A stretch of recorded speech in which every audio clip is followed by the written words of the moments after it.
Assalamualaikum warahmatullahi wabarakatuh. Perkenalkan, nama saya Alfun Nur Ihsan sebagai pembawa acara bincang-bincang bersama calon Wakil Wali Kota Cirebon. Nah, perlu kita ketahui bahwasanya sebentar lagi kita akan menghadapi pemilu pilkada yang akan dilaksanakan serentak di seluruh Indonesia, khususnya di Cirebon.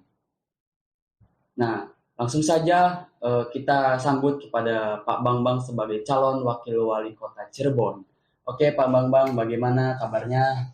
Alhamdulillah, terima kasih bahwa malam ini kita bisa berbincang bersama dan juga dapat disaksikan oleh pemirsa, khususnya pemirsa di Kota Cirebon. Baik, baik.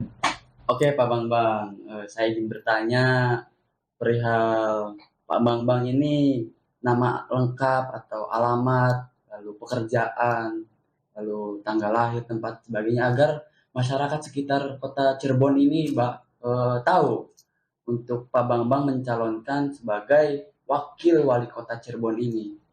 Silakan Pak Bambang agar semua masyarakat ini tahu gitu.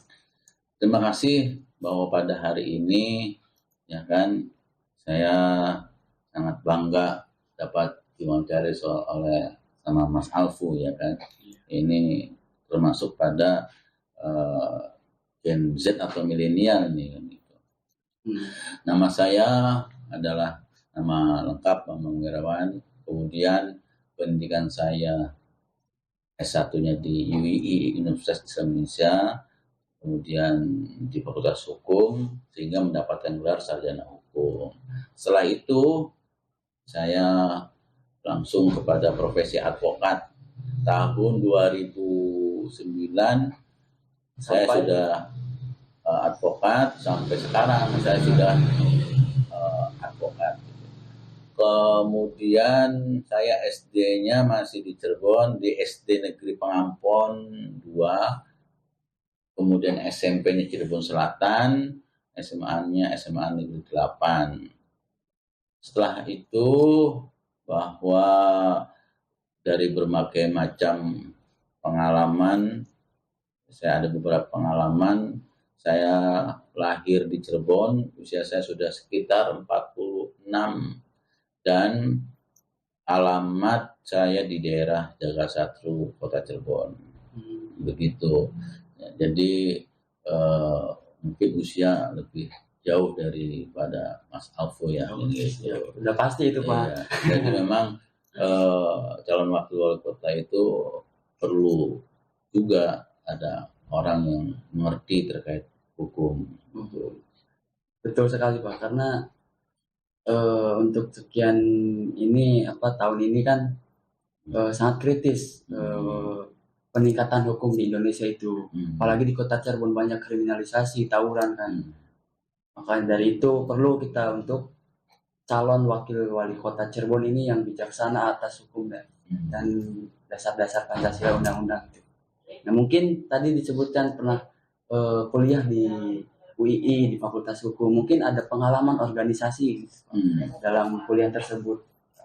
Ya, saya pada saat di SMA itu saya aktif di OSIS, gitu.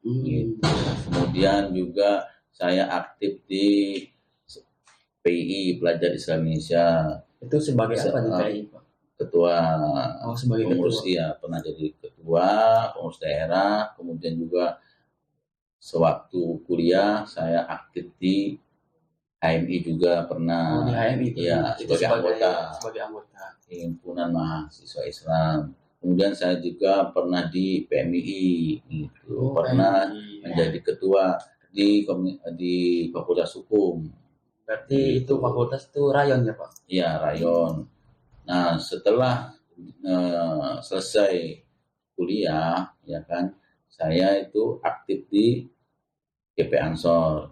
Awalnya dari anggota, kemudian pernah jadi ketua PAC Pekalipan, Kota Cirebon, meningkat jadi wakil ketua. Kemudian setelah di Ansor ya kan, saya juga aktif di pengurus cabang Nahdlatul Ulama. saya di Pengurus Cabang Nahdlatul Ulama sebagai sekretaris PCNU Kota Cirebon tahun 2016 sampai dengan tahun 2021. Selepas itu saya aktif di LPBH, Lembaga Penyuluh dan Bantuan Hukum Pengurus Wilayah NU Jawa Barat sampai dengan tahun 2022. Jadi, ya kan, pengalaman-pengalaman itu yang membawa saya dewasa, kemudian juga perihal tentang kemasyarakatan, kemudian bagaimana memanage suatu organisasi, bagaimana kita ini dapat menjalankan suatu organisasi, ya kan. Nah, dari sana saya belajar, kemudian juga belajar bagaimana cara penganggaran dan sebagainya. Apa itu penganggaran? Saya juga pernah aktif di Dewan Perwakilan Mahasiswa Fakultas Hukum DPM di UI juga itu, Pak, sebagai ketua dewan, ya kan. Dan di sana juga saya mempunyai hak, yaitu hak budgeting, kemudian juga hak pengawasan, ya kan, ya sebagaimana yang di DPR sekarang ini gitu. Artinya saya juga memantau apakah di bawahan kita, ya kan, yaitu lembaga eksekutifnya itu sesuai dengan norma atau aturan-aturan yang berlaku di kampus gitu. Sehingga saya paham betul terkait hal ini, terkait aturan-aturan ini. Nah, selain saya berpengalaman di organisasi, saya juga berpengalaman di pekerjaan saya gitu. Pekerjaan saya kan tentu di advokat itu lebih lama dan lebih banyak menangani kasus-kasus seperti tindak pidana korupsi, sehingga dalam hal penanganan suatu kasus, kemudian juga ada namanya tentang pengelolaan keuangan yang salah pun bagaimana aturan-aturannya. Nah, saya setidaknya tahu akan langkah-langkah maupun apa sih yang dibolehkan dan yang tidak dibolehkan. Mungkin itu Mas Alko, apa yang kiranya perlu ditanyakan lagi nih? Mungkin dari sekian banyaknya pengalaman organisasi dan pekerjaan dan berbaur di masyarakat juga ya Pak, dan pernah juga menjadi ketua-ketua yang mungkin sudah terbentuk lah untuk menjadi leadership atau sebagai pemimpin, sosok pemimpin yang memang bisa digugu dan ditiru gitu.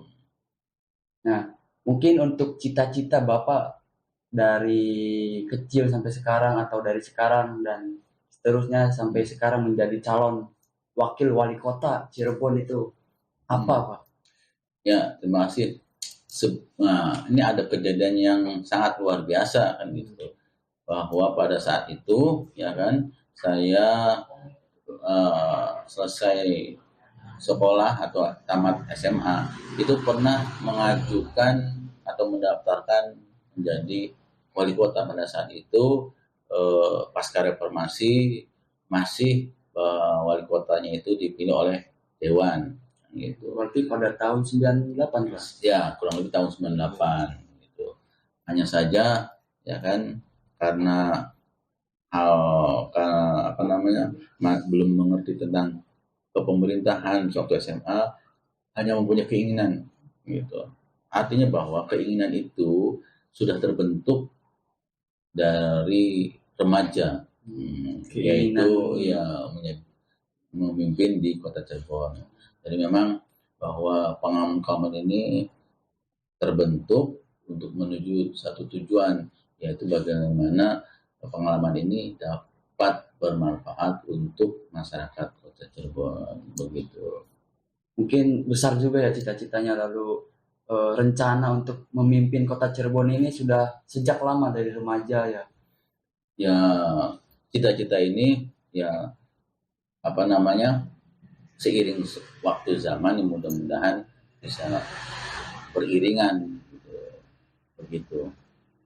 Oke pemirsa-pemirsa, sekian untuk bincang-bincang bersama calon wakil wali kota Cirebon periode 2024 sampai 2029. Untuk lebih lanjut mengetahui profil Pak Bambang Wirawan ini, jangan lewatkan episode-episode selanjutnya. Sekian, terima kasih. Wassalamualaikum warahmatullahi wabarakatuh.